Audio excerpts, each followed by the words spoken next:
And as I was saying before, if you look at a caterpillar, the caterpillar grows to a certain size, and if it, for some reason, it decides to go and build a cocoon before it's big enough, it won't have enough to turn into a fully functional butterfly. If it decides to keep growing because it wants to be a bigger butterfly, because it doesn't want to be a butterfly, it wants to be an eagle, it's going to keep growing and growing and growing and growing, and then it's going to get too big and it won't be able to fit itself into a cocoon, and it's not going to be able to transform itself into anything else. As a matter of fact, it's probably going to get eaten by a bird because it got too big, it's too fat and juicy, and something wants to eat it. And when it comes to the type of work that needs to be done today to know yourself, to clear yourself, to awaken yourself, to empower yourself to your peak potential, what you need to know is that there is a certain amount of money that's required. Less than that, and you won't be able to make it because you won't have the right food, the right environment, and enough time to be able to work on yourself. Too much, and your environment will be too rich, and you'll get caught up managing all of the extra money you have, and you won't make it. So there's a bit of a science and an art to figuring out how much money does somebody need in order to get to the first level.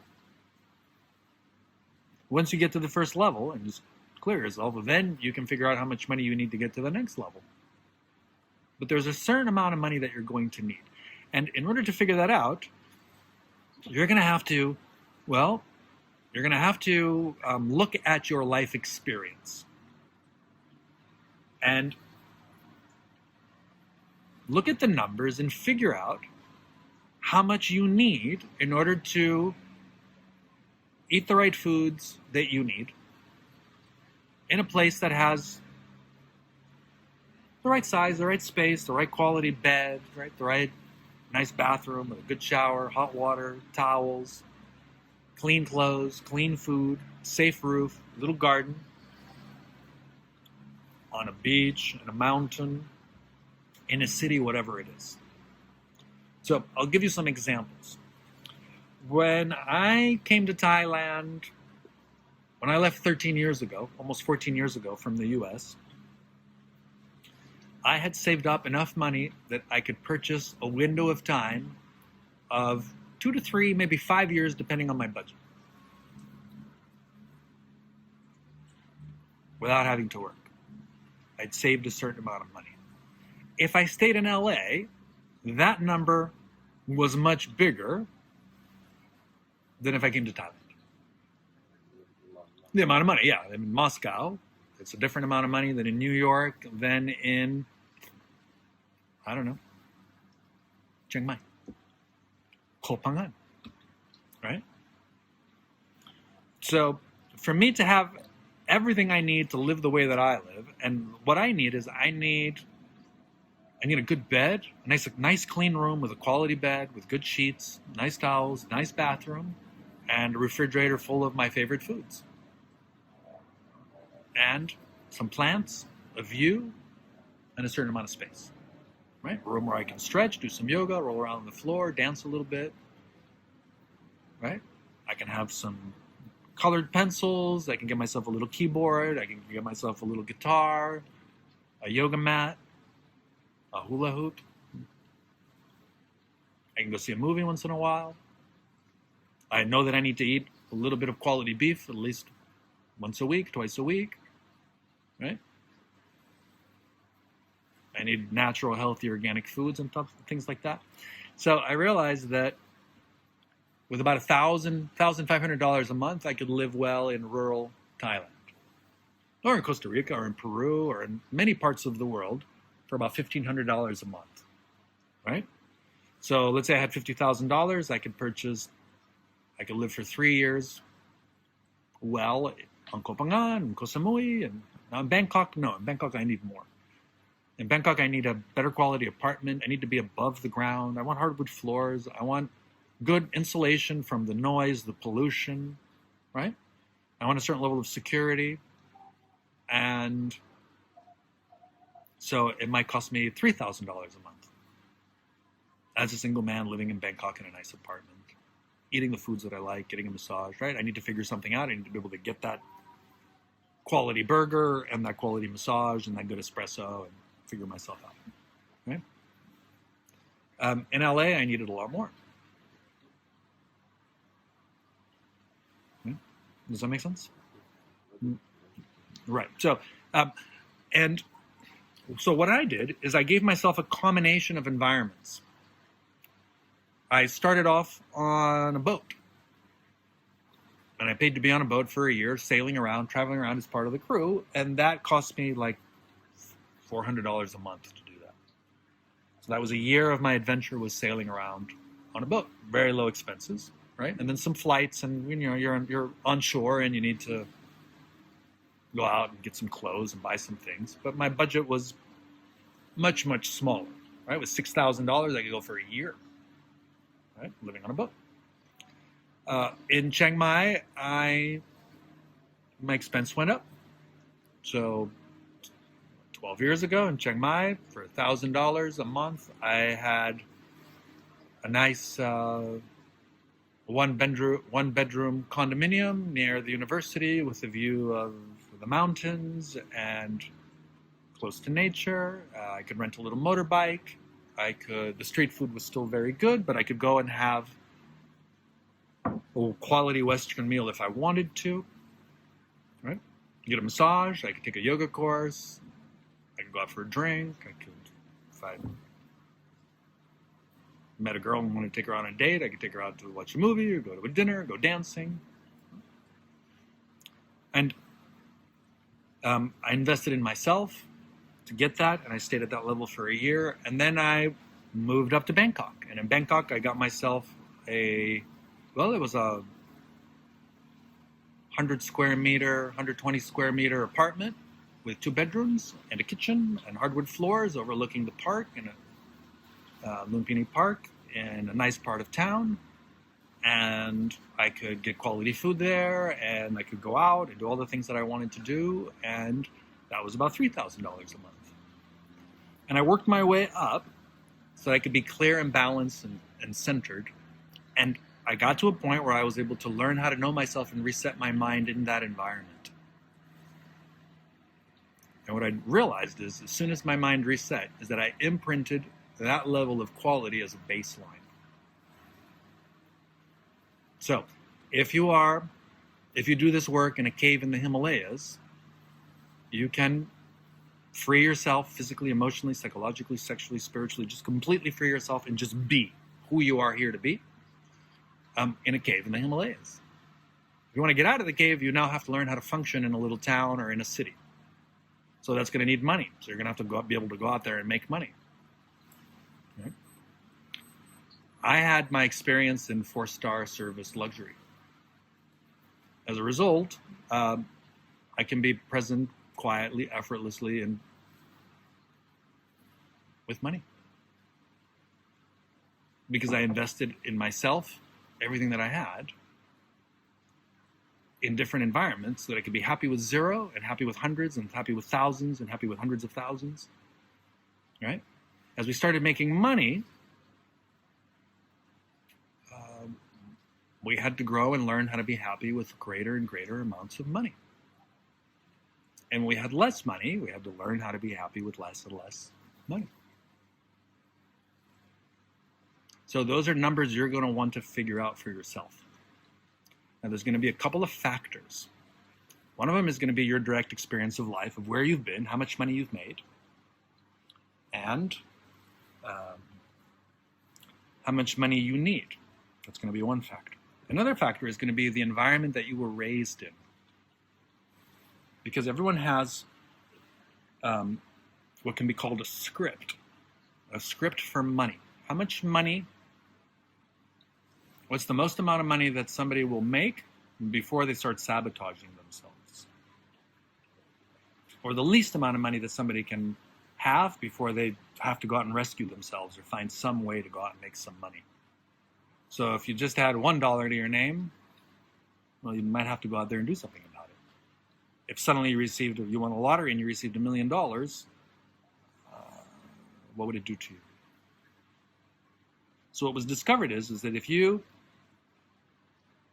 take a prince right? You take a child, one of the Rockefellers, the Carnegies, one of the royal families somewhere, and you pull them out of their castle, out of their palace, and you put them on the street as a homeless person with nothing. You take a homeless person and you put them in the palace with everything. Within a few weeks, the homeless person in the palace has destroyed the palace, lost the palace, gambled it away, burned it down, and is back on the street again. And the person that is a prince is used to a higher level. Within a couple of weeks, that person is probably the king, the queen, the princess, the prince of that street. Because by default, they've imprinted being comfortable at a certain level. Like, I won't allow myself to get to a point where I can have a clean house and a clean pillow and clean clothes and clean food. I will just go out there and work. There's no way that I'm going to let myself slump down to nothing and be dirty and sleep on the street. Like, it doesn't mean, like, tomorrow, of course, a meteor could hit this place and I have no place to live, right? So I might have to, backpack somewhere. But I'm not going to stay long in filth. I'm not going to stay long wearing the same clothes without being able to get them cleaned, without a shave, without a wash. I'm used to a certain quality of life, and I'll go knocking on doors and I'll do whatever it takes to get a job and step up and start making some money. Right? Does that make sense? I don't mind. I'll go work at a McDonald's or a Burger King. I'll clean toilets. I'll do whatever. But can I have a clean meal, and can I have a clean place to sleep, and can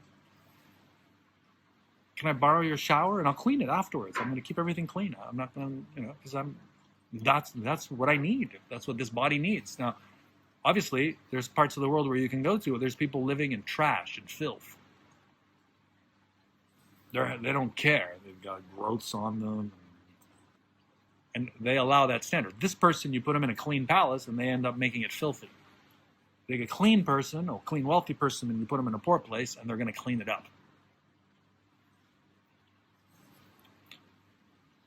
So it's valuable to understand your script, the upper end of your script and the lower end of your script. It's important to know the upper end of your script, because the upper end of your script, when people go beyond their script, they tend to sabotage themselves. Classic examples will be the inner city celebrity, athlete, pop star, right? The guy that writes a song or can shoot a basketball or something like that. And they're really good, and they go from 0 to millions very quickly. And then typically, most of them end up very quickly in debt, bankrupt, overdosed, dead. They died on an airplane or a helicopter crash, or something happens to them, and they sabotage themselves. Because money is more like currency. Currency is more like current. It's like electricity. And your thoughts, money is a thought. Currency is a thought. Plants and trees don't use money. Only humans think about money. And the thought is energy, right? So thoughts around somebody who lives on a couple of dollars a day are different than thoughts on people who move millions of dollars a day and everywhere in between.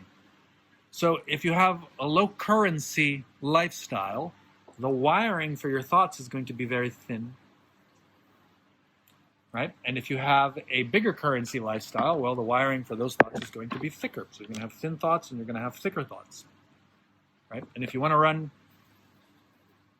200 volts, 220 volts, you need thicker wires. And if you're going to run 100,000 volts, you need thicker wires. And if you're going to be a power plant that provides millions of megavolts of power, you need big, thick.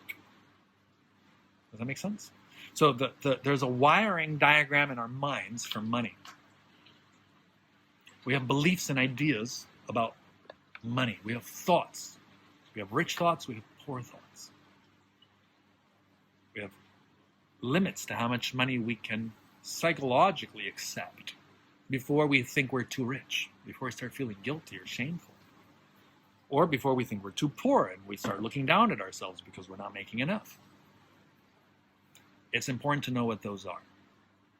So it's important to write down and make a graph for yourself of, well, what's the most amount of money you've ever made? sustainably and been able to stay healthy? What's the least amount of money you've been able to live on? It's important to know what's the least amount of money you need to survive. That way, if that's all you have, you just go into survival mode. And from there, you work yourself into how much do I need to live? Now, survival means that you're barely getting a meal and a place to sleep and a shower, right? Living means you've got a room, you've got a bed, you've got a bathroom, you have access to clean food, clean bed, clean bathroom. But you don't have a lot of time. You're not going to sit there and start drawing and painting and creating music. You don't feel like getting up and dancing. You just work, pay your bills, get to work, and you just have a life, a so-called life. You're not in survival mode, but you're not thriving. Thriving means you have extra time and energy and you can start creating things and you can have fun. Right? You have extra time and you suddenly find yourself doodling and drawing a cute little pencil. Right? Or you have time to start learning how to play a musical instrument, or you have time to read a book about something new you want to learn, or you start preparing that you're going to go on a trip and you want to learn a new language, or you want to learn how to cook a new meal, so you go out, you buy, and that's thriving, where your creativity starts to grow, where you have moments where you don't have to do anything, and you can just sit quietly and your mind will shut off. It's important to know what these numbers are, what the minimal numbers are.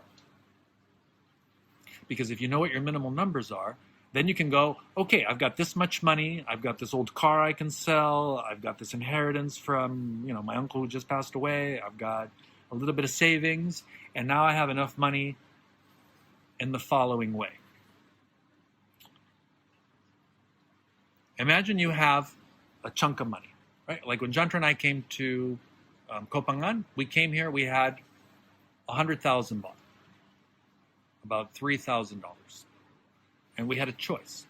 There are lots of places where you can stay in Kopangan, especially 10 years ago, for that amount of money. We found a beautiful little cottage in the middle of the island there were little ponds and flowers everywhere, surrounded by hills, no sign, no clue that you're on an island, no sign of the ocean, you can't hear or smell anything. And we could pay minimal rent there, and we could eat very simple food like fried rice. And we could have lived there for 12 months at that price, the two of us. So for 8,000 baht a month, we could live. We had this room and some food. Right? That was one option. There were options in between, and then there was another option. The other option was smaller, but still very cute, very nicely built little wooden cottage in Hing Kong on the other side, near Sri Tanu. And there we could stay in that bungalow, eat the food that we wanted to eat, which meant a little piece of good beef once a week, and some chocolate, and an espresso, and rent a motorbike when we need it, and go for a little ride, and come here to dance at Guy's Bar at Eden. But we could only live there for 3 months. So we could barely sustain ourselves for 12 months in this one place, or we could really live, not luxury, not like bottles of wine and champagne or anything like that, but, the apartment, the little house was 15,000 baht a month. And the food and this and that was another 10, 15,000 baht. So we could either do everything for 10,000 baht or for 30,000 baht. And we chose to stay in the house in Hong Kong. Because I'd rather live for 3 months well and then figure out what I'm going to do next, because that was the last of our money. Or I could live very poorly for a year and then try to figure out what to do in that year process. Now, we both knew what we needed to be able to live really well and thrive, to be creative, to feel happy, to feel healthy. And it worked, because 2 weeks, so 2.5 months later, it's going to be 3 months. All of our money has been spent. Our refrigerator has 2 weeks full of food. Our motorbike has a week worth of gas in it and has been paid for, and our rent has been paid. And at the end of 3 months, we're going to be at zero.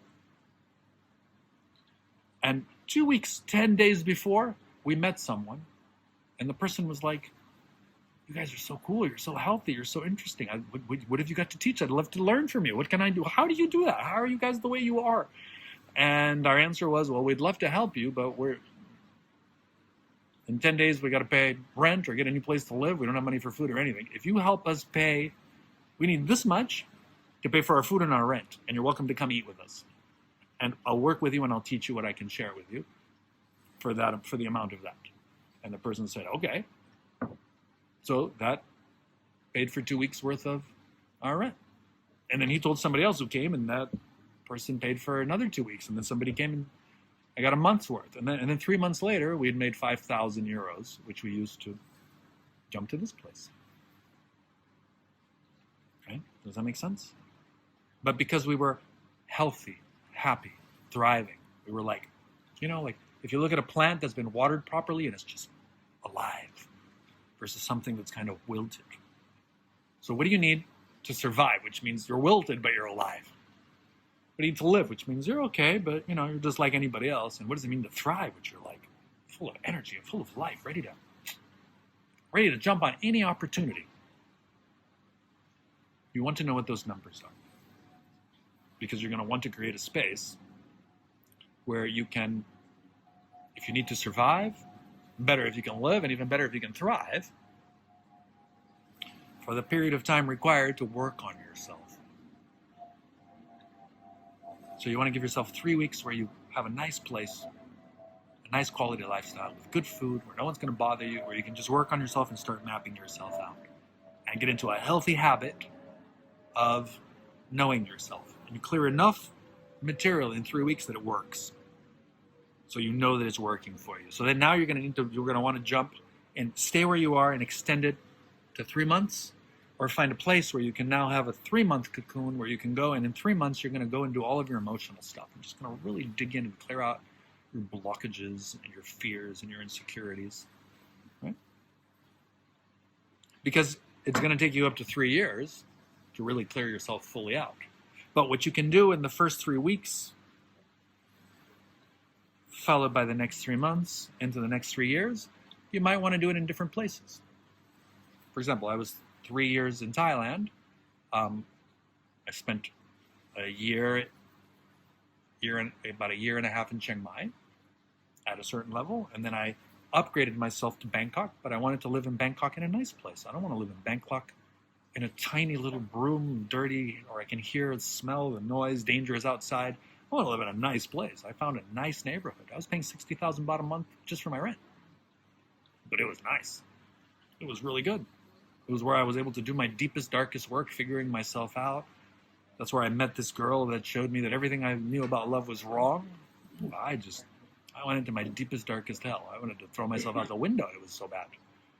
But, there was a nice swimming pool downstairs, and I had a nice dinner waiting for me, and massage therapists and lovers on call, and I'm like, not ready to kill myself yet. Life's too good. This is too nice. I had nice art on the walls, and right, I had a fish tank and turtles, and I had to take care of them, and plants. I had too many responsibilities. Life was too good to just suddenly end it because my illusions of love were destroyed. Right now, you live in a filthy, dirty place, and then maybe you do want to go hurt yourself. But you've invested and you put what you got into a really nice place, and you're like, well, at least, all right, maybe I'll kill myself after the lease is over, after I finish the bottle of wine, after I eat the last chocolate, and then I'm down at 0. Then maybe I'll hurt myself. Right? I'm kidding, of course. But now, well, it's too good. Who wants to kill themselves when they've got... There was a 5-star restaurant below at this place. 24 hours I could call, and it was very affordable. For 200 baht, I'd have this delicious meal brought up to my room, and then a really nice coffee with a little bit of chocolate, right? And I had my favorite massage therapist that I could go to, the best massage. And I'd met some nice girls that I'd call them and I'd say, I'd love to see you. And they'd be like, great, when? Tonight? Okay, I'm on my way. And they'd come over and we'd make love all night, and then they'd leave, and it was great. And then I was dealing with my stories, my fears, my insecurities. Right? Does that make sense? Because that's what I needed. Now, some things I could only figure out on the boat. Other things I could only figure out in Chiang Mai. Other things I could only figure out in Bangkok. I was living out of this apartment when I met Jantra. And I realized that, okay, we've got something very interesting thing here that can grow. Because one of the things that happens is that you learn how to be centered, balanced, and fully aligned. Quiet, centered, balanced, and clear. And then you meet someone. And this is what would happen with me and with John. What would happen was that we'd go sit in a coffee shop, and I would suddenly just drop centered, clear, and relaxed. And Jantra would reach out and touch me. She was reading a magazine or a book, sipping a tea, but she would unconsciously just like, oh, she'd just reach out and touch me. And as soon as she did, I would feel my silence deepen. Like there was, boom, something got deeper. And I knew that together, we could grow. Because when I met her, I was perfectly centered and balanced, but for the first couple of weeks that we were together, I was just all caught up in the fun, the adventure, the new person in my life, right? Unexpected, beautiful person in my life, wants to stay with me. He's like, can I stay with you? Sure, why not? As long as we're having fun, you can stay. And we're having fun, continuously, nonstop. And my center was like, I didn't know where my center was. I was kind of lost in the we and the us and whatever we were doing together. And I remember asking myself, I wonder if this is going to work. Like, how am I going to stay centered and calm and intuitive if I'm always caught up with this other person? There's a lot of energy going out. And it was soon after that, sitting in a coffee shop, that I felt that I just drop back into my center, and she's next to me. Then she reaches out and touches me unconsciously. Okay. So then I realized being in Bangkok was going to be too distracting for us. We need too many people, too many friends, old lifestyle and stuff like that. So I said to her, hey, would you want to come to Chiang Mai with me? I'm thinking of going back to Chiang Mai. It's a beautiful place to live. She'd never lived in Chiang Mai, but she'd been there and she wanted to see it. And we'll get ourselves a nice place and we can go up there and we can just get to know each other. And we're just going to have fun together. Whatever we're doing here, but let's do it there. And let's find a house. I said, where are we going to live? I said, I don't know. Let me just look. Let's find a mansion on the river in Chiang Mai. So I got online, Google, Chiang Mai mansion river. And the first thing that picked up was a 10-bedroom mini mansion, Spanish-style house, completely empty on the river, just outside the city. And we found 3 other places, so I said, let's go check them out. And we checked them out, and that place was just perfect. So we moved out of Bangkok to this home, and went out and got furniture and art, and set it all up. And that's where we started exploring each other, exploring ourselves. And I could do it for less in Chiang Mai in a big house, on a mansion, on the river, than I could do it in Bangkok at a certain level of quality, right? So that meant that the 2 of us could live for less than me by myself at this level. So we went to there. And we were there for 1.5 years. And then there was the crash of 2008. And I had some investments that I didn't know anything about investing, but I trusted some brokers to invest the cash that I had. And I lost everything. So then I was at zero. And with this new adventure, and this house that we were releasing, and this woman that was just amazing. And so I did a little research and discovered that the subprime banking loan thing that collapsed was, well, at fault were Citibank, Bank of America, and American Express, the AmeriCorps. And it was AmeriCorps that I had over $50,000 invested in. Because I left 14 years ago when I left the U.S., I had about $140,000 in resources that I invested, and I was just eating them away. So it cost me about $60,000 in 3 years to clear myself and be present. About $80,000 with the trips and all of that at the level that I was doing it. And then with Jantra, there was all this extra. I was going to use the money that we had to just clear myself, go down to zero with her, and then start. And then this crash happened. So I had with me at the time 3 platinum credit cards. One was a Citibank, another one was a Bank of America, and I had a platinum American Express. So I pulled, it was like $20,000 in one of the cards, $25,000 in the other, and the other card didn't have a limit, but it was American Express. So I cashed out the money. And I put everything I could on the American Express. Then I called them all up and I said, you jerks crashed the economy and I lost $50K from you guys, so I took it back. And I'm an honest person. I am going to pay you back. I promise. I am going to pay you back. I wouldn't live with myself. I'm not a thief. But you guys really screwed this up for me, and it's just unacceptable. And I'm on a self-funded research sabbatical, and I'm not going to give it up because of you jerks. So, don't waste your time. Don't call me. Don't bother me. I'm not going to give it back to you until I can. And when I can, I'll pay you back in full plus interest. Don't worry about it. And I called all three up, and then we hung up, and they didn't bother me again. And I pulled out about $45,000, $50,000, and then we lived off of that. And that's what we invested into our home in Chiang Mai, which is my new friend, my new lover, and us.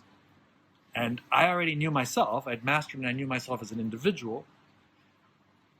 And I wanted to see if I could create an environment for Jantra to figure herself out, because she had some things she needed to figure out. She had some splinters she needed to pull out, some emotional, psychological things that needed to come out.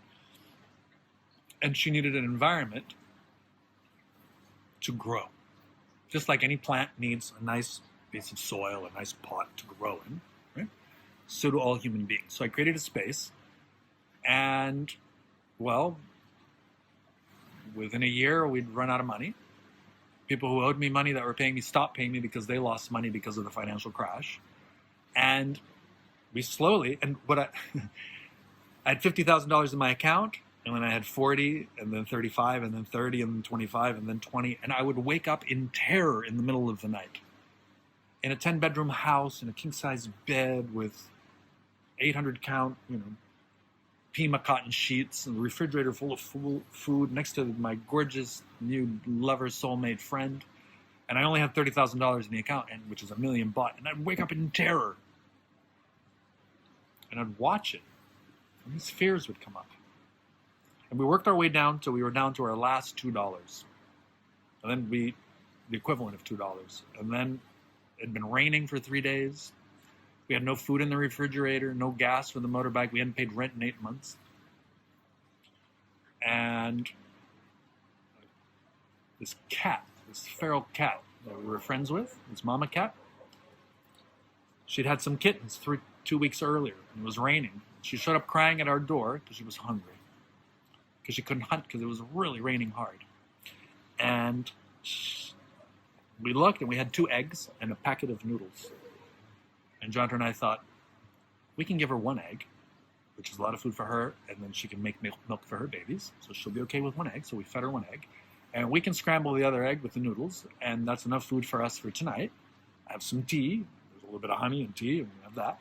And we're going to clean the house, and we're going to center ourselves and clear ourselves, and we're going to burn the last $2 that we have. Throw the coins in the river, let go, and just go to zero. And just see what happens. Because this whole fear, there wasn't enough money to do anything. It's like, you got this money, and now what do you do with it? You don't have enough to get to the store. It uses all the gas, uses the food, and then you get there, and what are you going to buy? So you're going to walk to the store, but you're going to be wet, so then you're not going to, it was just like, okay, just burn the thing. And cut up all the wasted credit cards, took photocopies of all of our IDs, passports, and bank statements, and all of that. We kept the originals, and we made a little burn pile, and we burned our IDs, and we burned our money. And in a way, I was kind of waiting for the helicopters to arrive and the paratroopers to come down and arrest me, because I was down to zero. And I had this terror of being at zero. And the strangest thing happened. That money burned away. All of my fears and insecurities around money disappeared.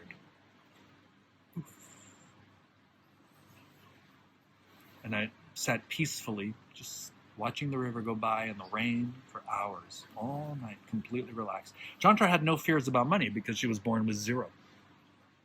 So for her, she could go out and get a job. But we decided we weren't going to go out and try to get jobs. We wanted to see what would happen if it went to zero.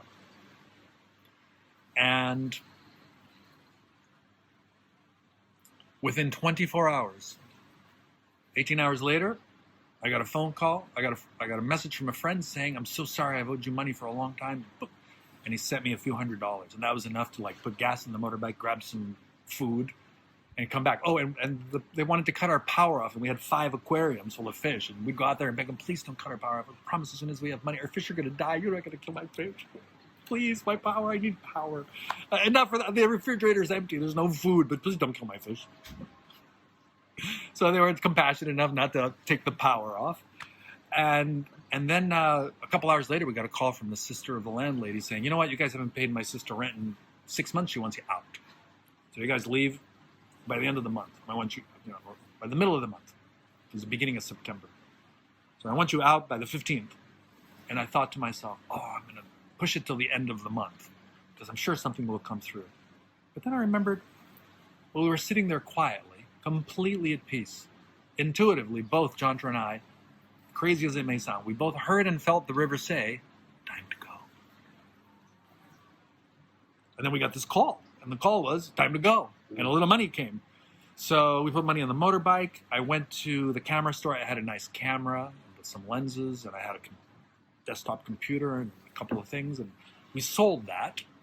And then we left the house with all the furniture and all the art to cover 8 months of not paying rent. They were very kind to us. And we left them with more than 8 months worth of that. And we left Chiang Mai with $100,000, 100,000 baht, 120,000 baht. And that got us here, and I had to take care of some things, find a place to live. We moved into this little wooden cottage that I was telling you about. The day we moved in, which is about 2 weeks after we'd left, it had a TV. We turn on the TV to see what's going on. The worst flood in 57 years hit Chiang Mai. The river overflowed and took the house out.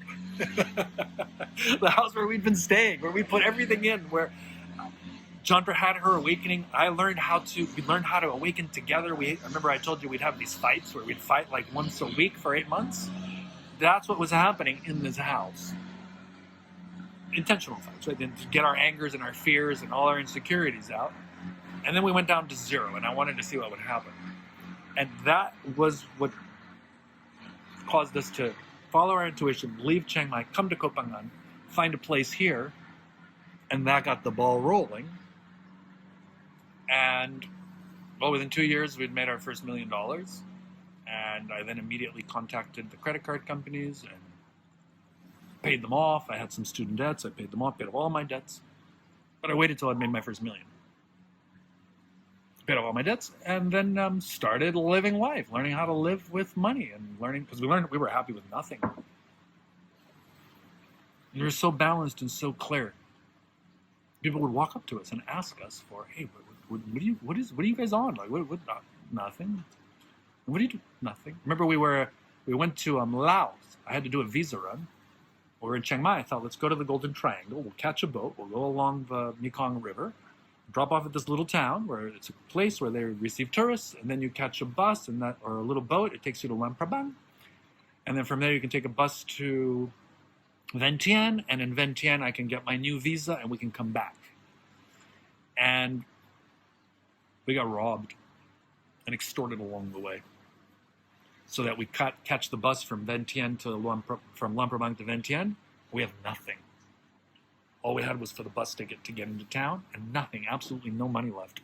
So we're sitting in the second to last seat in the bus, just quietly looking out the window. No thought. There's nothing. When there's no money, there's nothing to think about. There you are. We'll figure it out when we get to Vientiane. And there's a couple sitting behind us.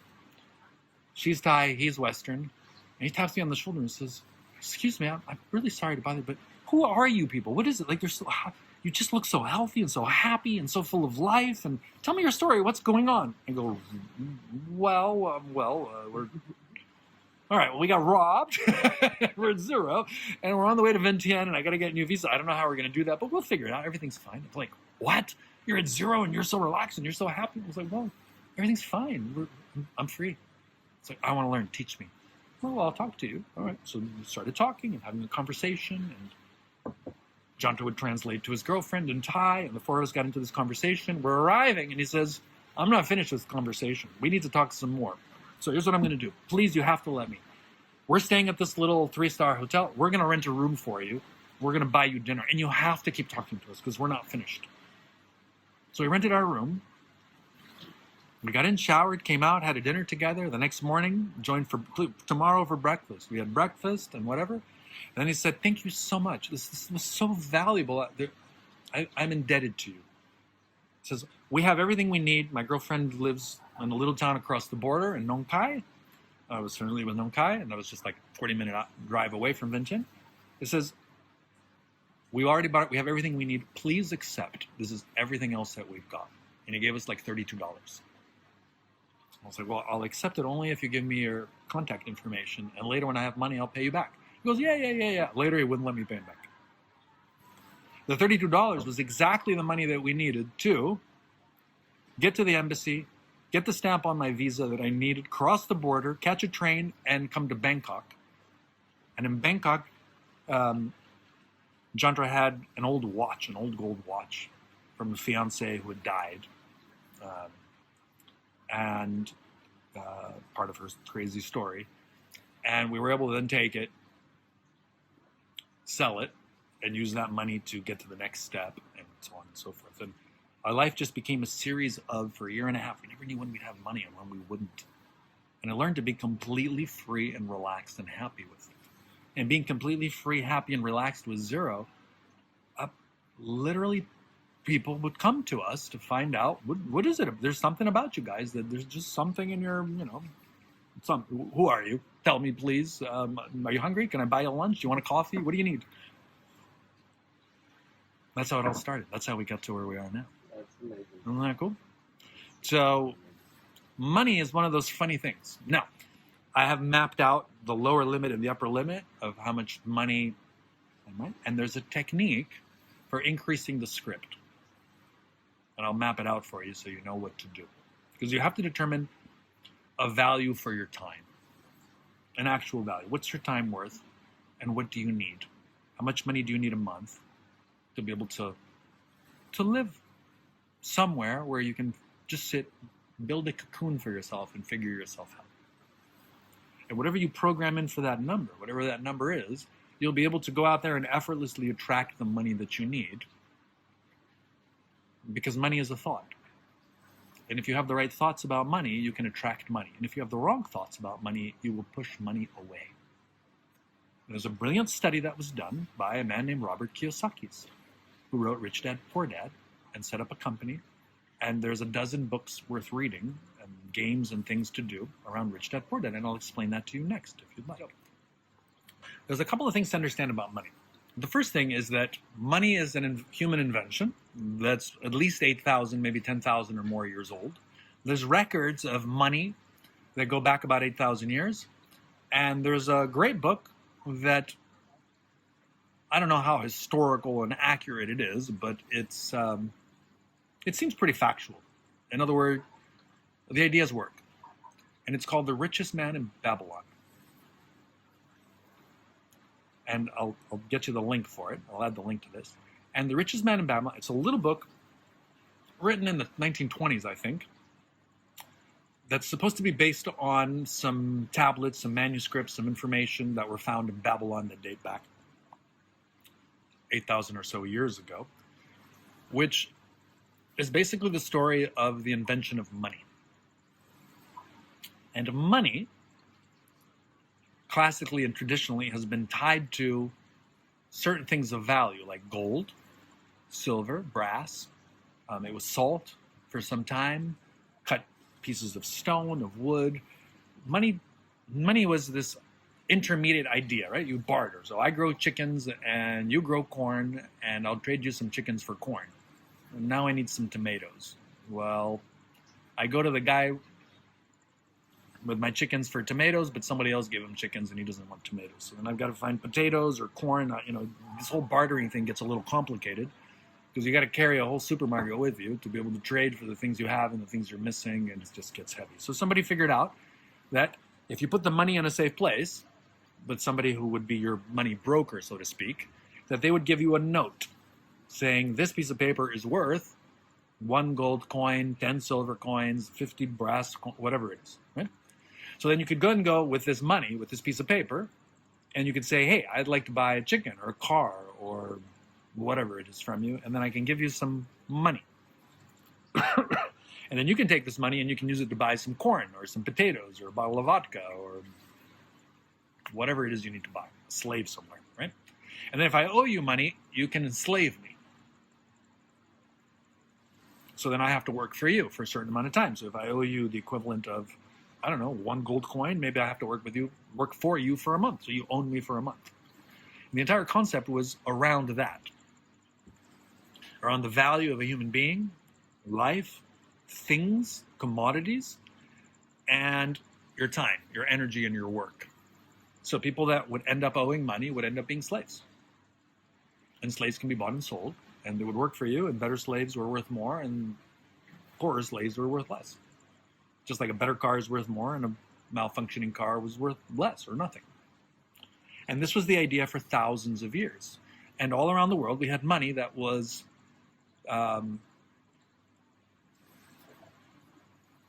backed by gold. There was a gold standard. Now, in 1972, Richard Nixon, the president of the U.S. at that time, took the U.S. dollar off the gold standard, and this was the implementation, the creation and implementation of what we now call fiat currency. And fiat currency has no backing, which means there's nothing that says this is actually worth something unless we all agree that it's worth something. And if we all agree that a dollar is worth a dollar and it's worth however many euros, dollars, rubles, right? Yen, yuan, soles, pesos, whatever you want to call it, right? Then we can exchange it. Well, when this happened, the rules of money changed. Now, the rules of money are mapped out in the book, The Richest Man of Babylon, which is there's a way of making your money grow. If you take 10% of your money and you invest it into making more money, and you put those investments into making more money, this will compound and it will create more money for you. And you exchange your money for goods, for time, for energy, and for things like that. Right? So those are the basic rules. When the dollar was taken off the gold standard and fiat currency, it was the first currency that was free. So any amount could be made. So then all the other currencies had to do the same, or they'd fall out into value. So the franc, the pound, later the euro, all coins became fiat currencies. The rules for fiat currency are different than the rules for money. The way to handle money is different than the way you handle fiat currency. There's a psychological component. It has to do with the fact that money is based in something real, like an ounce or a gram or a kilo of gold or a piece of silver. Fiat currency is not based on anything real. So the way that I like to think of money is I like to think of money like my batteries that store power.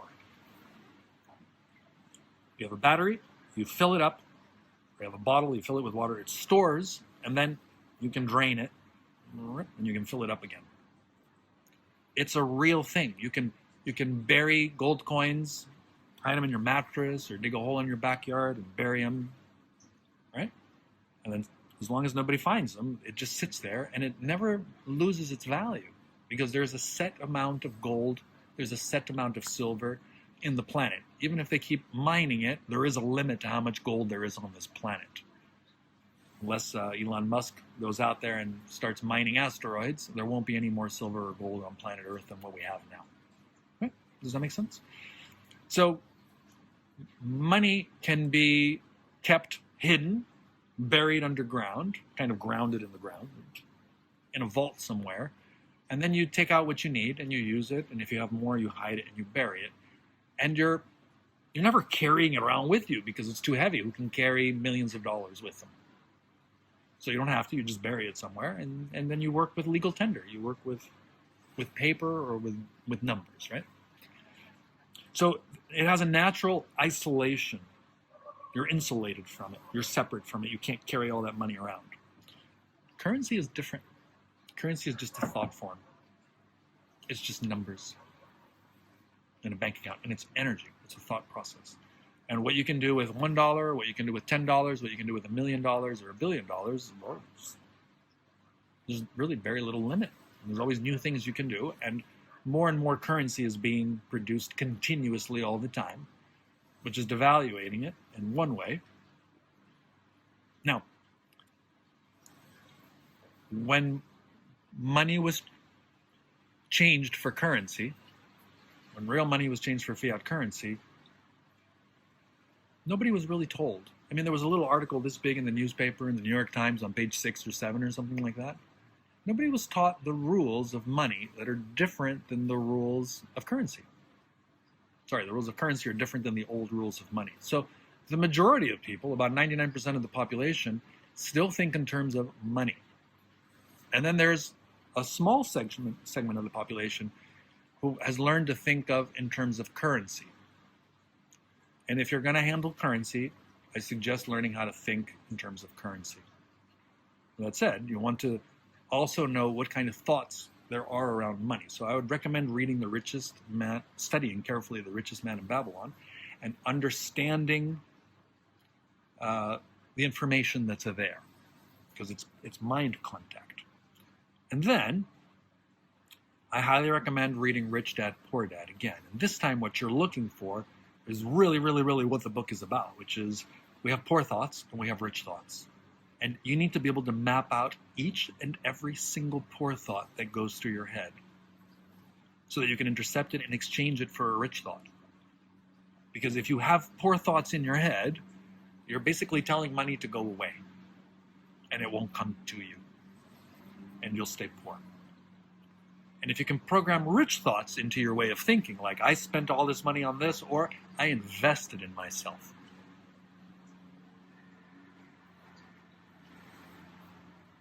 I invest in my capacity to generate abundance. I invest in my education. I invest in my lifestyle. I invest in better quality food versus, I had to spend it. Do you know that organic food is like 10 times, 3 times, 5 times more expensive? This is a very poor thought, because organic food is healthy and the other inorganic food is toxic and poisonous. So you want to be able to develop a healthy, positive mindset towards currency that is going to attract currency to bring it closer to you and not drive it away and push it away. Does that make sense? So you read the book, and I invite you to read it in every language that you can read it. Rich Dad, Poor Dad. Yeah, because if it's been translated in English, there's going to be some poor thoughts. But if it's translated in Russian, well, then how do Russian people express poverty or negativity towards money?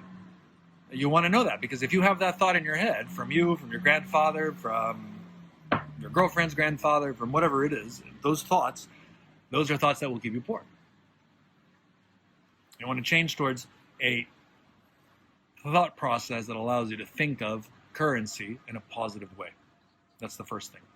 Then there's things that need to be understood about how money functions, because money, currency, money you can hide. You can bury money and come back 10 years later and use it.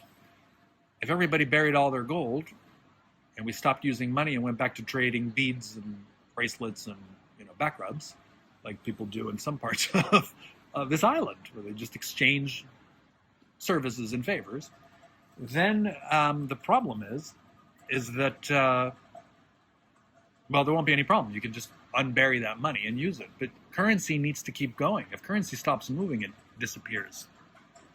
It only exists when it moves, so it must be kept moving and moving and moving and moving and moving. Because of that, there's an entire system set up to handle currency, which is the corporations and the corporate system. Or corporation is a fictitious persona. It's a personality. It's an ego identification for holding money. It's like isolation. It's like electrical isolation. It's like the plastic coating around the electrical wire that prevents you from getting shocked.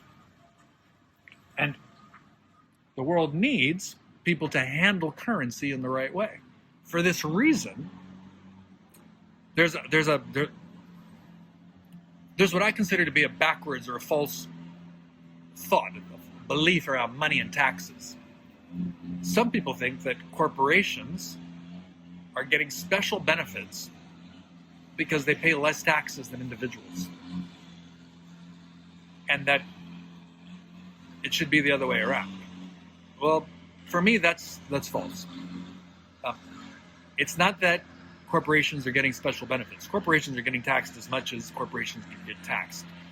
individuals are getting taxed more as a penalty for not starting a company and using the corporate system, which is what allows money to keep going around and around, because our corporations pay a lot less taxes than if I had to pay as an individual. But that money goes towards feeding the entire system.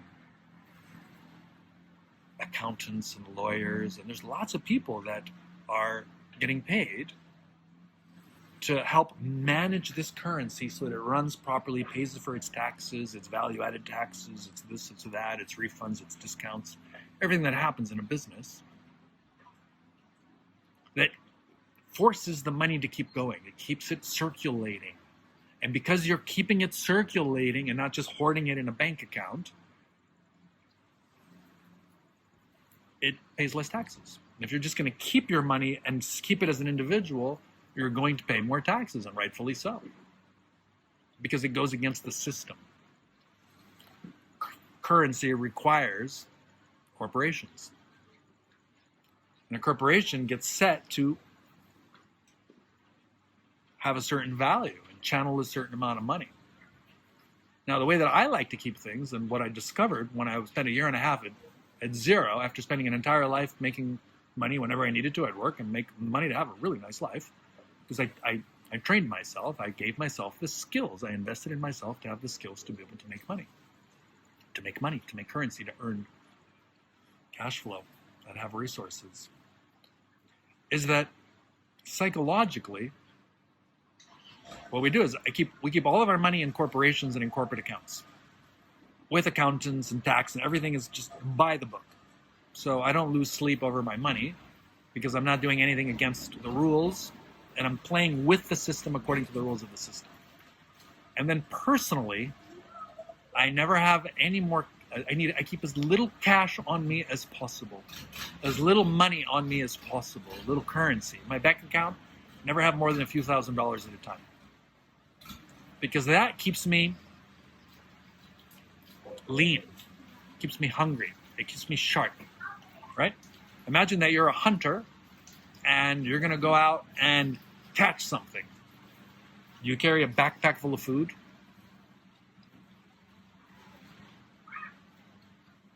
You go empty-handed. You bring a weapon, right? Or we're going to go to the diamond mine.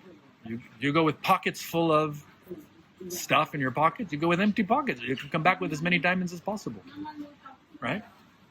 When I'm at zero, I'm a hunter-gatherer, and I'm sharpest at recognizing patterns of abundance and implementing. And when I've got a bank account with $1 million in it, I get lazy and slow. And it puts me to sleep. Being at zero keeps me awake. And then the money comes in, and I don't want it to come to me because I'm going to pay 30, 40, 50, 70% taxes depending on how much money's coming in and depending on where I live. I want that money to go directly into a corporate bank account, into a corporation with all the right documentation. I only accept clean money. And I want that money to go into a corporate system that's fine-tuned to be able to accept and channel this money, have all of its expenses, and at the end of the year pay taxes on whatever amount corresponds to the taxes, rather than whatever comes to me, a third, a fifth, 2/3, 3/4 of it off the top goes to governments and government programs that, well, they aren't making the world a better place. I think I can do a better job. I think my businesses and my corporations can do a better job than the government. So I keep as much of the money, I pay as little taxes as possible legally, and I keep as little money as me. I like to joke around that we just keep enough. I keep enough cash for chewing gum and condoms. What else do I really need in life? And I've got a credit card, and I've got a credit card with a high limit. And whatever I put on that credit card, I pay it off at the end of the month. And I keep no balance on my credit cards. And I use the corporate system to pay myself salaries, give myself loans to invest in my program so I can create these things so that the money that comes in is as tax efficient as possible. And of course, I have to pay state tax and local taxes and VAT taxes, and that's okay. I pay all of that. But I'm not going to pay personal income taxes on more than I need to, and I'm going to keep myself with as little money as I need to. And of course, set ourselves up. I mean, this is a business. It functions as a business, it makes money, and it pays the required corporate business taxes, and we get to work and live out of it, right? Does that make sense? And anything I do, I set it up with my accountants so that it's a legal, legitimate, fully acceptable business cost. And everything I'm doing is an investment in my education, in developing my programs, so I can borrow money from our corporations to fund the programs that allow me to figure out how to do my work and get my programs online and help people. And, right? Does that make sense? This allows me to channel and receive unlimited amounts of money because I'm clear about myself and I'm clear about what I need to thrive, and I make sure I take at least what I need for me to thrive, for Jantra and Nampu, for all three of us to thrive. Then it's very easy for me to look at someone and talk to them and say, all right, well, I'll work for you. What's your time worth? How much do you want to pay me? You're a $10 a day kind of person. I'll work with you for $10 a day. Oh, you're a multimillionaire. Well, it's going to cost you. You're going to have to pay me. Well, otherwise, you solve your problems. If you can figure out what's going on in your mind, you figure it out. If you don't want my help and you want to save time and you've got $1 million in the bank somewhere, well, I'll accept 10% of that. Right? So I tell people, I'll coach you one-on-one for whatever your time is worth. So what's your best time worth? If your best time is worth is $10 an hour, I'll coach you for $10 an hour.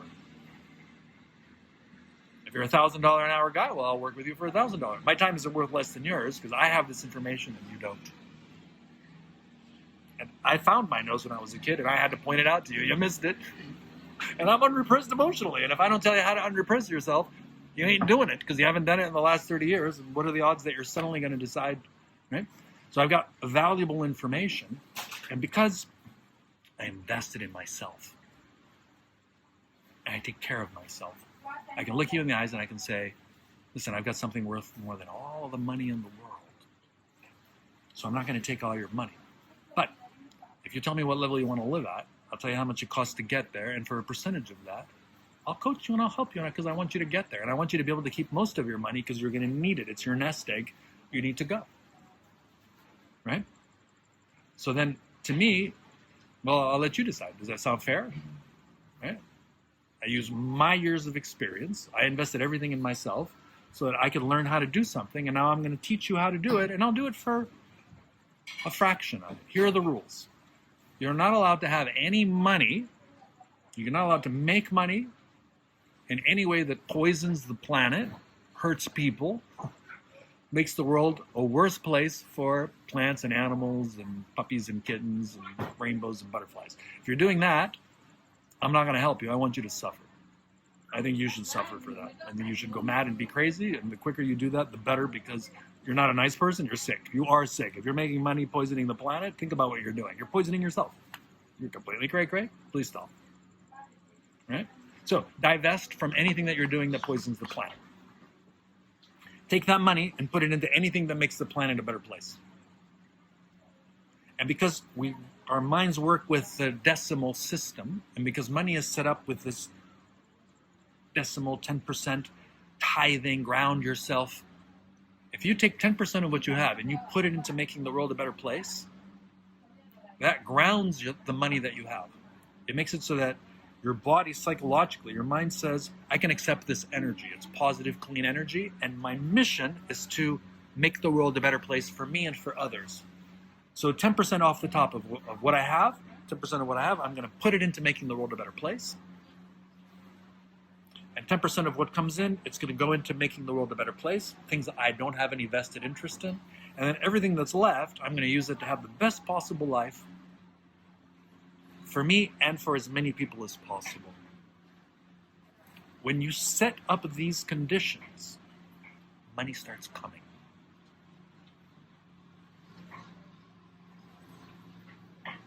And you start having a better life. And you can sleep.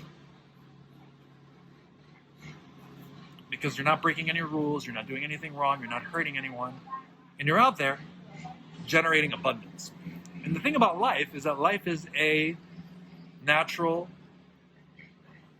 capitalistic for generating abundance experience. It's a phenomena that generates abundance. I mean, from absolute nothing, everything springs forth. And then you look at the plants, and they're making more flowers than they need and more seeds than they need. And the coconut tree is making many more coconuts than it needs. And the birds are making more eggs than they need, and the fish and the shrimp, and they're making more babies than they need. And these are food for everything else. And if you look at something like a fruit, well, a fruit is a payment. You're being paid. Eat me, enjoy me, and since you like me, plant my seed. Spread my seed, help my child grow. That's what every tree, every plant, every fruit is saying. Isn't it? For what? For free.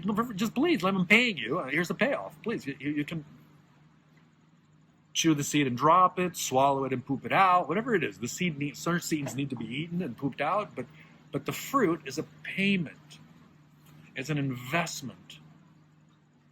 Right? Does that make sense? It's a natural for-profit. The tree is capable of generating so much abundance that it can share 99% of all of its offspring. All the plants, all the buds, everything is producing extra, and it's feeding everybody else. All of life is for sharing. We're generating abundance. It's more like Burning Man than anything else. Burning Man is more in alignment with life than anything else, because there's no money, right? So this natural tendency to generate abundance. Now, for me as a human, I'd rather not make 10 children so that I can feed 8 of them to the wolves and the lions and the hyenas and the bears and have 2. That doesn't seem right to me. But I can go out there and I can generate clean power, fresh food, good energy, art, creativity, science, technology. I can be abundant in other things. Can't I? Sure. I can't have that many children, so I'm not supposed to use my children to feed others, but I can garden, I can take care, I can help select for the best mangoes. If I pay attention to the environment, I can participate in it and pull some fish out and collect some eggs, and there's intelligent ways of getting bees to produce honey and take the extra honey without hurting the bees. We could be putting our energy into generating, well, we're solar powered, and we purify seawater when there's droughts, and we can grow vegetables and fish. We can generate abundance. So then I can fit into a way of generating abundance, and I want to be able to generate money and lots of currency because I can help more people and I can provide more infrastructure. I can invest in better technologies for clean air, clean food, clean water, clean energy, education, science, art. Right? Does that make sense? In order to do that, I have to create a mindset that allows me to use money the right way, in a way that allows me to be healthy, even if I'm generating millions and billions, which I don't need that much money. I know how much I need to thrive. I certainly don't need millions to thrive. Nobody does. But I can generate them, and I can help hundreds and thousands and maybe even millions of people by generating this money, so why wouldn't I? Using the system as it is, as it exists, because I can't change the system. I don't want to change the system. I just want people in the system, participating in the system, that are doing it in healthy bodies, clear hearts, open-hearted, clear emotions, right? Intelligent ways of generating abundance. For example, I'm looking for somebody who works with the different financial markets to help create green funds for people to invest in, so that anybody that has some extra money can invest it into businesses that are making the world a better place. You can choose where I want to put my money in. Right? And then the money that we make when we get high-end clients, the money doesn't come to me. I don't need that money personally. It goes into funds, foundations. They can hold the money protected from unnecessary taxes, so that money can then go into developing businesses and corporations and systems to make the world a better place. Right? So we have a program specifically for entrepreneurs. We call it our Intuitive Entrepreneur Program, for people who, okay, the guy that's just happy, I don't know, playing with fire and a tattoo artist and going to parties and DJing now and then, well, that person's not part of the corporate world. They're entrepreneurs, but very low-level entrepreneurs. But the person that wants to go out there and has the capacity to go out there and make money, understand how the stock market works, right? How money is going to go from stocks to bonds to commodities and precious metals and businesses, and how the market is going to go up and down. So that one's going down, another one's going up. So you transfer your currency from investments that are up to investments that are down, that are on the way up, right? There's a cycle to money. There's a cycle to currency, the financial systems. You understand how they work, then you could be generating abundance no matter what. And what I'm most interested in is investing in human beings. People that have the potential to go out there and generate abundance, because you're a life form. And when you're thriving, you should be able to generate millions more than you need to thrive. And all that extra money, where should it go? To your bank account, hiding under your bed. No, that's sick and crazy. That money can go towards making the world a better place. And of course, you take as much as you need to thrive. I'm going to first pay myself. I'm going to take whatever I need to be able to be fully functional. Because when I'm fully functional and intuitive, I can generate a lot. I can help a lot of people. I'm very creative. But we all are if we give ourselves the right conditions. Just like you have a mango tree and you give it the right things, and it just produces tons of mangoes. Right? So, where's your flower? What's your fruit? You got to figure out what that is. And the other thing to understand is that there's your first flowering, where you take yourself out of whatever environment you're in that's less than thriving for you. You create your cocoon, you go into that space, and you learn how to be happy and centered and balanced with what you have, even if you have to go down to zero. And your first creative flowering, your first intuitive flowering comes through. It's like a light comes on, and you clear your eyes, and it takes some time. It takes a couple of years to really get to know and balance yourself. Of course, it depends on how much you've been paying attention, right? There's some people who have paid no attention to themselves, and now they're 40 years old, and they don't know what to do. It's going to take more than somebody who has been paying attention to themselves. And they know themselves 1% or 99%. But when you know yourself 100%, something happens. You have these creative explosions, these intuitive explosions. And if you understand money and currency, and how they work and how they don't work, and how the markets work, and how to invest and what to invest in, and how businesses work, you can start creating your own businesses and running your own life, doing things you love to do, and start generating abundance. The thing is to first create a place where you have your first reset. You create your first mind. You drop your old mind and create your mind. And for that, you need enough money to be able to minimally thrive. Now, we had a client come through here that was born into a lot of money. He didn't know how to do anything, even though he went to the best schools, best business schools. He didn't know anything, really didn't understand anything about money, didn't understand anything about himself, about life, or anything. He just knew how to pay for things. If they broke, he knew how to pay for something else, because he had practically unlimited resources. And he came here, and he realized that he knew nothing. So he paid to learn how to run this place and take care of this place. And he spent 7 years working. And as he did, his money went down, and he got himself down to zero, and he decided to go out there and start fresh.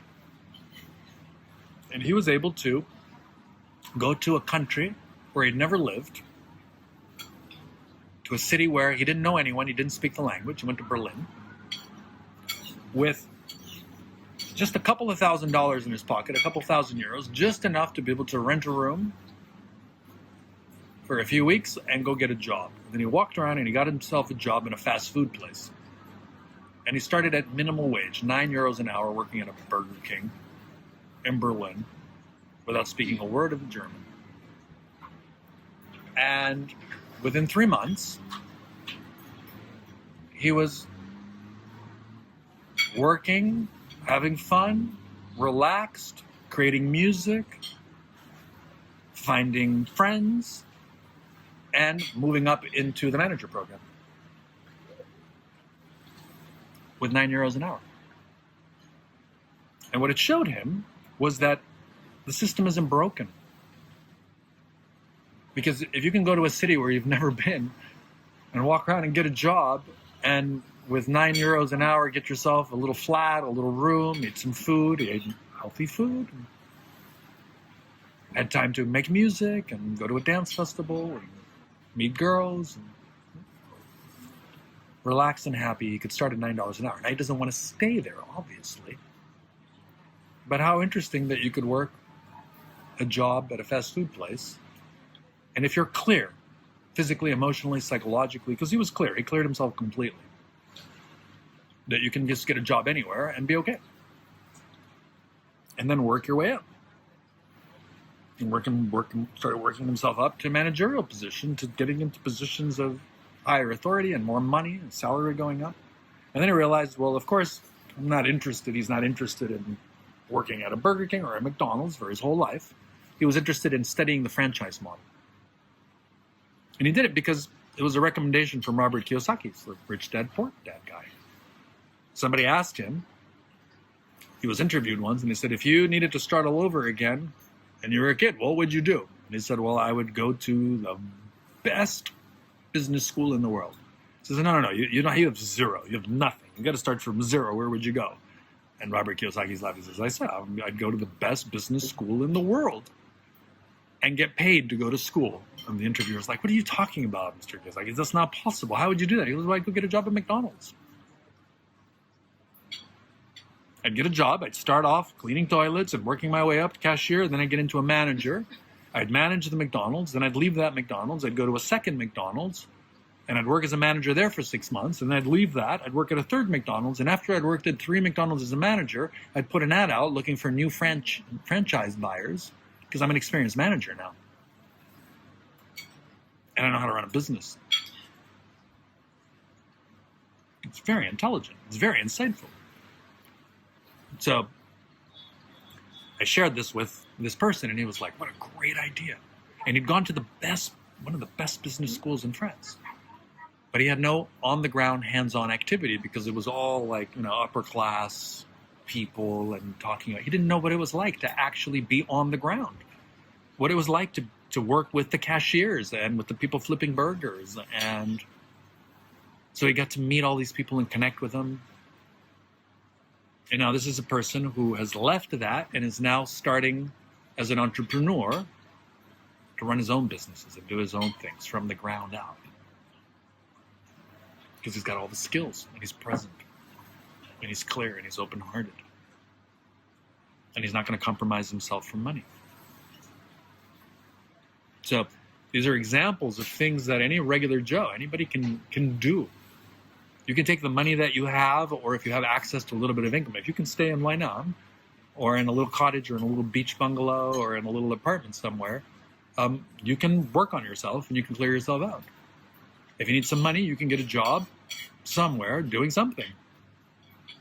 How much do you need? Well, you can do it with a minimal wage. Obviously, it's better if you have extra. Like, it was nice for me. It was great for me that I had the money that I could go off and invest, $100,000 in myself. But I did spend the first 40 years of my life educating myself and working. But when I got there, I was like, okay, I can keep working. I'm doing great. I got the house, I got the cars, I got the friends, the lovers, the boats. I got everything. Why don't I just sell everything and start over again and see what I can do? Now, the bulk of the work that I did, knowing what I did with $30,000, $40,000, $50,000, I could have, that's plenty. Depends on where you go. Obviously not in Singapore or in Hong Kong or in New York. In Bangkok, you're going to need more than that. But in Costa Rica, in a little town in Peru, in Ecuador, here in Thailand, you just need a little bungalow with a nice view, and some nice food and pencils and pens and notebooks and a yoga mat and a hula hoop, and eat the foods that you need, quality, less of the higher quality foods, because quality organic natural foods are more nutritious, so you don't need to eat as much. So they're more expensive, but you eat less. And they're healthier for you, so you stay healthy. And your body feels good, so it's easier for the mind to relax. So then you can be more present and you can work yourself out. And you just have to map out. You need to take all the information that I'm sharing with you and create a space where you can spend a good solid 3 weeks just studying this in yourself. What are my thoughts about my body, my emotions, my mind, about sex, about money? And, there's going to be things about mom and dad and family and death and God and spirituality and death. But these can come later. Really, the essentials are the body, the heart, the mind, money, sex, love. Okay, what else? What else is there?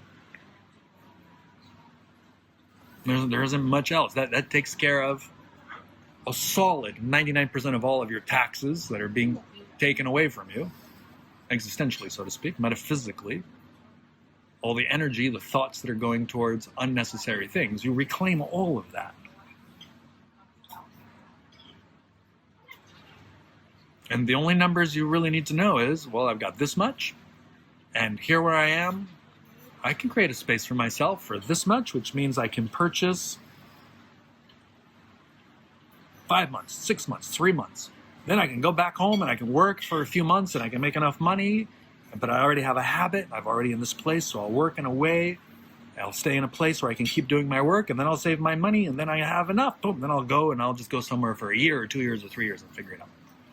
And you can figure it out. Or, you know what, you did something intelligent with the money that you received, and you have some good stocks or bonds or options, or you have something, and you're like, okay, these I can sell, trade, do this, do that, and I actually have enough for 3 years, 4 years, 5 years. I could just go off and just sit somewhere and clear myself. Once you're clear, then you go out. Easy to live a nice life. Much easier. You're in a healthy body, clear emotions, healthy mind. You can dance. You're creative. You're a nice guy. You're going to immediately find friends, lovers, work opportunities. Someone's going to go, hey, you seem like a really interesting, nice person. Come stay with us. Come help us out here. Or you can take your story and you can take your smartphone and you can record yourself and keep a log of what you're doing, and you can put it on YouTube and you can start teaching people by donation. Everything we've done here, people have decided how much they want to pay us.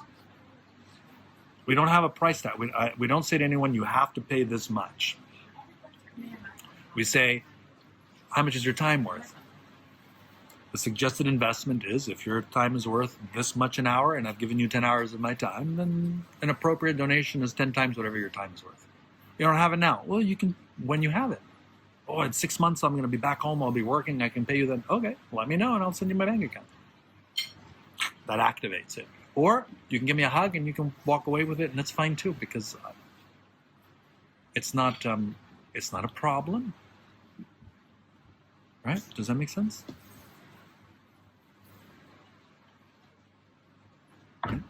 And for people that have resources hidden away somewhere and they want to do this work, then we say, well, can you take 10% of that out? Invest it into anything that makes the world a better place. And that will ground the energy. Like all the electrical current, all the alternating current that we have has to be grounded. It's an energy that's just spinning around. It's just waiting for you to plug something in and turn it on, but it has an active ground to the ground. So this 10% is a way of grounding the money into reality, which is I'm creating money and I'm using money, and part of it goes to making the world a better place. Right? So what we say to people is, okay, well, you can do this. You can take this information and create a program and go off on your own and figure yourself out. 10% of what you have, you should put it into making the world a better place, as a sign of abundance. Now, obviously, if you're down to your last dollar, well, you're down to your last dollar, just, I don't know, give it away or eat it. I don't know what to do with it. Like, it's the last dollar, right? But it's sort of a sign of, all right, I'm going to trust. I'm going to share. So just give it to someone that needs it more than you do. Right? Does that make sense? That puts you in charge, because the problem is that your mind needs to agree and cooperate. Your intellect needs to go, all right, I want to have the best possible. Well, let me ask you a question. Do you want to have the best possible life or the worst possible life or somewhere in between? The best. Right. If having the best life means you have to shave your hair and, I don't know, lose 10 kilos, and then from there you could have the best, would you do it? Sure. If the best life means that you need to invest in yourself and, put down the virtual girlfriend and put this away and just focus on you and just my body, my emotions, my mind, then will you do it or not? Oh, and money. Well, okay, yeah, I need to make money. So I'm going to take 10% of my money as a sign of my commitment to life. You need a mind that's aligned with life, aligned with reality. That's what takes you towards bliss. A mind that's against reality takes you towards pain and suffering. Because this reality is a celebration. I mean, look at the... see the moon rising yesterday? And, yeah, this is a miserable, horrible universe to suffer in. It's like, no, we're the only ones suffering. I mean, things are, pain is happening. Ants are getting stepped on by elephants for sure, right? Little monkeys are getting lost and getting eaten by, I don't know, wolves for sure. And you feel sad for the little monkey, but it doesn't suffer. There's no suffering. Suffering is a human invention. Only humans suffer. Because only a mind that is against itself and believes and insists on doing things its own way can suffer. A body can feel pain, but a mind can create suffering. So I've learned to eliminate all the components of my mind that cause suffering for myself or anybody else, because that just causes suffering. And we're all one life form, one life having fun on this planet. I'm just in this form and you're in that form, and Maya's in that form, hopefully winning her tug of war over there, right? And if this mind is aligned with, all right, I want to go out there and make as much money as possible, but making the world a better place and helping people.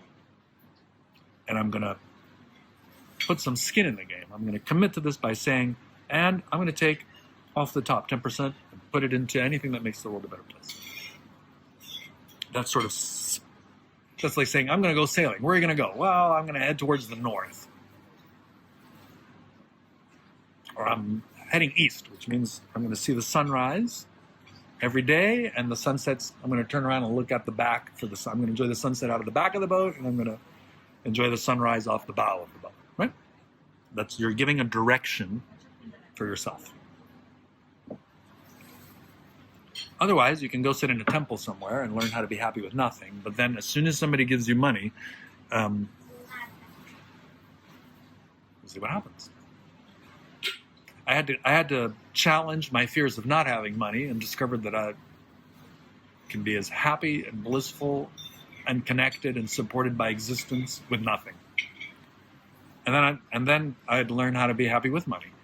And money comes into your bank account, your mind starts racing about what you can do with it. But then you breathe and relax, create space from it, and your mind settles down. You go to sleep, and then you wake up and you think about what to do with it. Chandra had the opposite. She had no fears of not having money. She's like, I have no tomorrow. Listen, if you're a hidden billionaire and you hand over $1 billion, I'll give you a hug and we'll celebrate. We'll just get back to work. It's going to go into a foundation. I don't need $1 billion personally, but the world definitely could use several hundreds of trillions of dollars back into it to make it a better place. So I'll put it into a foundation for that, and we'll find the people that will help us run it and manage it and invest it. Right? Does that make sense? Chandra had fears of money. Guilt and shame around having money.